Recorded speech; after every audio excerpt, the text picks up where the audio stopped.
Hello students. तो आज के इस वीडियो में देखेंगे क्वेश्चन नंबर 9 का सॉल्यूशन। इसमें कह रहा है कि अभाज्य गुणनखंड विधि द्वारा निम्नलिखित पूर्णांकों का HCF और LCM ज्ञात करें। तो चलिए देखते हैं इसको कैसे बनाएंगे। आप लोग वीडियो में अंत तक बने रहिएगा। तो जैसा कि यहाँ पे देख रहे हो कि जो क्वेश्चन है हमारा 6, 72 और 120, तो इसका हमें एलसीएम भी निकालना है और एचसीएफ भी निकालना है, लेकिन अभाज्य गुणनखंड विधि से।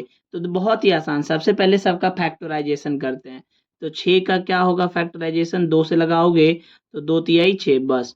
72 का भी निकाल लो तो 2 से लगाओगे तो 36 दूनी 72 और 2 से 18 दूनी का 36, 2 से लगाएंगे 9 दूनी 18 और 3 तिहाई का 9। फिर उसी प्रकार से 120 का भी निकाल लेंगे। बारी बारी से सारे नंबर्स का हम फैक्टराइजेशन करेंगे।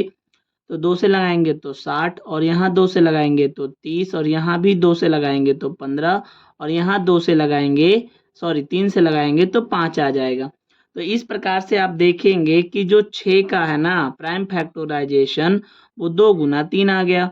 जो 72 है, 72 का फैक्टराइजेशन 2 गुना 2 गुना 2 गुना 3 और गुने 3 आ गया। और जो 120 है ना उसका फैक्टराइजेशन 2 गुना 2 गुना 2 गुना 3 गुना 5 आ गया। समझ गए। अब इसके बाद आपको बताया गया था कि एलसीएम निकालना हो या एचसीएफ निकालना हो तो एलसीएम में क्या रूल लगता था।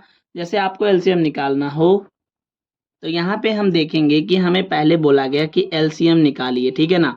तो एलसीएम निकालने के लिए मैंने क्या बताया था कि जो सब में मिले और जो नहीं भी मिले उसे भी आप लिखेंगे। तो जैसे ये 2 2 2 मिला, इन तीनों 2 के लिए केवल 1 2 यहाँ लिखेंगे।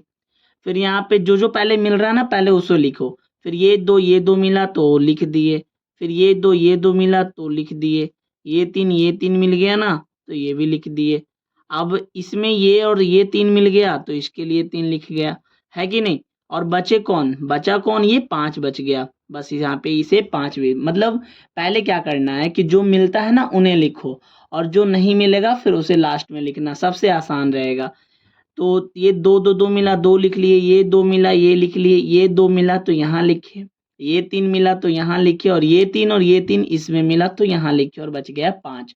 अब हम इनका मल्टीप्लाई करेंगे तो 2 दूनी 4 दूनी 8 तिया 24 पचे 120 और पचेगा 600। यानी इसका जो एलसीएम आ जाएगा वो हमारा आ जाएगा 600। और एचसीएफ भी बिल्कुल इस ऐसे ही करेंगे। एचसीएफ में क्या करेंगे कि जो मिलता है ना वही लिखेंगे, उसके अलावा किसी को नहीं लिखने वाले। जो लेकिन मिलेगा, लेकिन जितने नंबर्स रहेंगे जितने फैक्टर्स हुए हैं उन सब में ये होना चाहिए। जैसे 6 72 120 ये तीनों में मिलना चाहिए तभी एचसीएफ फाइंड होगा। एलसीएम में ऐसा नहीं था, वो तीनों में मिल जाए, दोनों में मिले या केवल एक ही में रहे तो लिख देते थे। लेकिन एचसीएफ में याद रहे कि जो तीनों में मिलेगा ना वही आंसर होगा।